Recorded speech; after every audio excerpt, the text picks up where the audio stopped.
Selamat pagi anak-anak kelas 4 semuanya. Semoga anak-anak semuanya dalam keadaan sehat ya untuk dapat mengikuti kegiatan pembelajaran hari ini. Nah, kegiatan pembelajaran hari ini masih belajar bersama Bu Nina, yaitu pada tema 7, subtema 3, indahnya persatuan dan kesatuan negeriku. Ayo kita mulai pembelajaran hari ini. Adapun materi yang akan kita pelajari pada pembelajaran hari ini adalah yang pertama gaya magnet, yang kedua karya mozaik, montase dan karya aplikasi, yang ketiga keberagaman ekonomi di Indonesia, dan yang keempat memaknai keberagaman dalam Bhinneka Tunggal Ika. Nah, sekarang coba anak-anak perhatikan gambar berikut. Nah, bagaimanakah kompas dapat menunjukkan ke arah utara dan selatan dengan tepat? Atau bagaimanakah kotak pensil dapat menutup dengan baik? Begitu juga dengan kulkas, bagaimanakah pintu kulkas dapat menutup dengan baik meskipun tidak terdapat lem? Adakah yang bisa memberikan jawaban? Ya, kulkas, kotak pensil, dan kompas dapat bekerja dengan baik karena di dalamnya terdapat magnet. Nah, kita akan selanjutnya mempelajari tentang gaya magnet. Gaya magnet adalah gaya yang ditimbulkan oleh gaya tarik-menarik medan magnet. Nah, medan magnet sendiri adalah daerah yang memiliki pengaruh gaya magnet. Nah, coba anak-anak perhatikan gambar di sebelah kanannya. Nah, garis-garis yang terdapat pada gambar tersebut menunjukkan medan magnetnya, yaitu daerah yang memiliki pengaruh magnetnya. Nah, pada magnet memiliki dua buah kutub, yaitu kutub utara dan kutub selatan. Dan kekuatan terbesar pada magnet terletak pada kutub-kutubnya.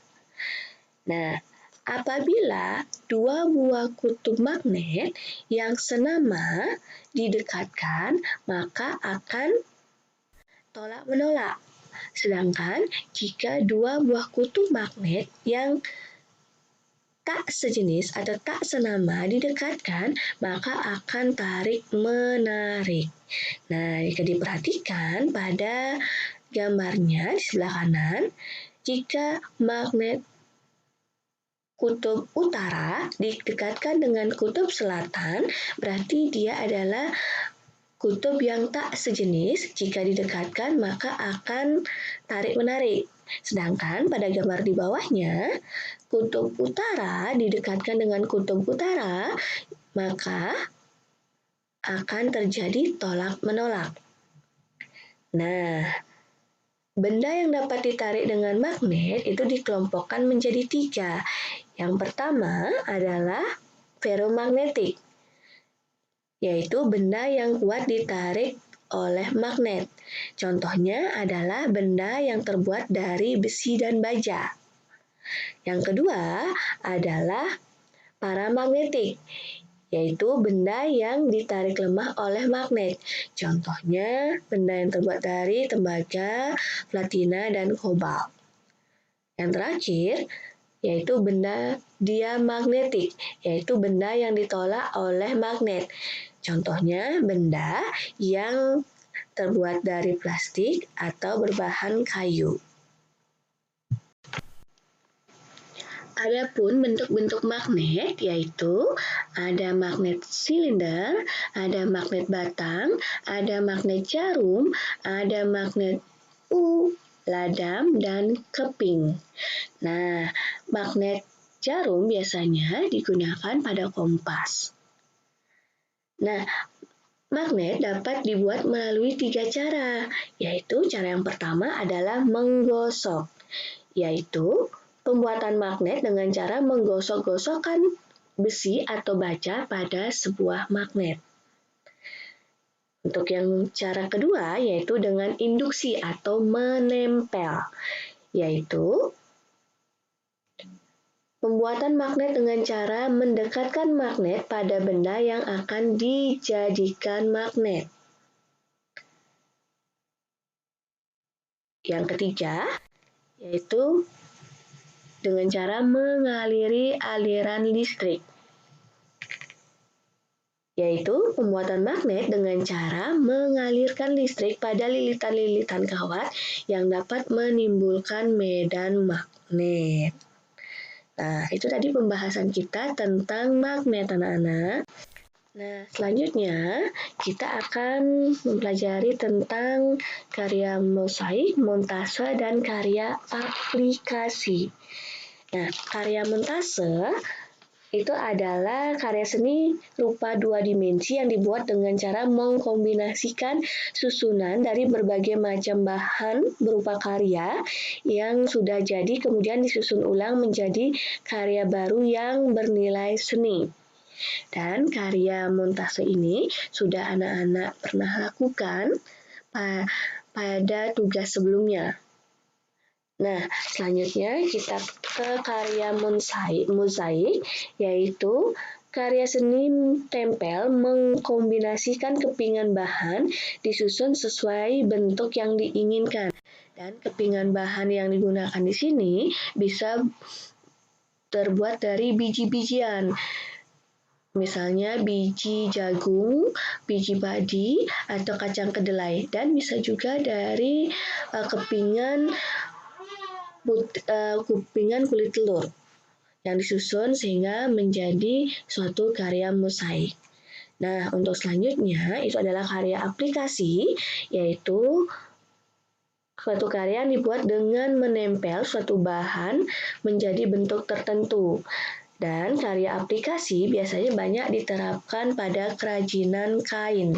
Nah, pada gambar anak-anak bisa lihat bahwa karya aplikasinya di sana menggunakan kain flanel yang sudah dipotong dan dibentuk kemudian ditempelkan. Untuk memenuhi kebutuhan hidupnya, manusia melakukan kegiatan ekonomi. Begitu juga dengan masyarakat Indonesia. Dengan jumlah penduduknya yang banyak, maka terdapat keberagaman kegiatan ekonomi juga di Indonesia. Nah, jika diperhatikan gambarnya, kegiatan ekonomi yang ada di Indonesia, contohnya perkebunan, perikanan, peternakan, kehutanan, dan juga pertanian. Nah, selain kegiatan ekonomi yang disebutkan tadi, ada juga nanti kegiatan ekonomi di bidang non-pertanian, ya seperti bidang perdagangan, pertambangan, perindustrian, pariwisata, maupun jasa. Nah, sekarang coba cermati lingkungan di sekitar anak-anak. Kegiatan ekonomi apa yang menonjol di daerah anak-anak? Nah, selain keberagaman kegiatan ekonomi tadi, di Indonesia juga terdapat berbagai keberagaman seperti keberagaman suku dan ras, keberagaman budaya, keberagaman agama, dan keberagaman gender.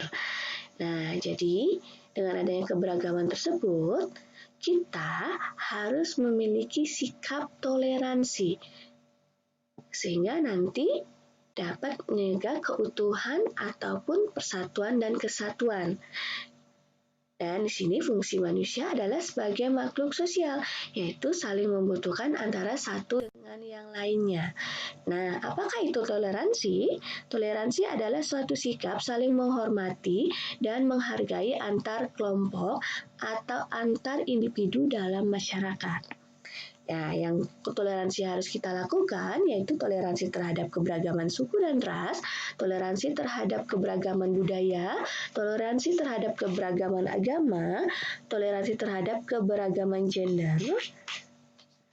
Nah, hal-hal atau upaya yang bisa kita lakukan dalam menghadapi keberagaman tersebut, dalam menyikapi keberagaman tersebut adalah kita harus menghargai perbedaan dalam masyarakat. Kita tidak boleh menghina atau menjelek-jelekan salah satu keberagaman tersebut. Nah, kita juga harus dapat berinteraksi dengan baik, saling hormat menghormati terhadap masyarakat manusia satu dengan manusia yang lainnya. Nah, sekarang mari kita berdiskusi anak-anak. Nah, sebagai generasi penerus bangsa, upaya apa yang anak-anak lakukan dalam menyikapi keberagaman yang ada, khususnya keberagaman yang ada di Indonesia? Silakan nanti diskusi anak-anak silakan disampaikan pada chat WA grupnya. Nah, demikian tadi pembahasan kita pada kegiatan pembelajaran hari ini. Tetap semangat belajar untuk kegiatan pembelajaran selanjutnya ya. Sampai jumpa.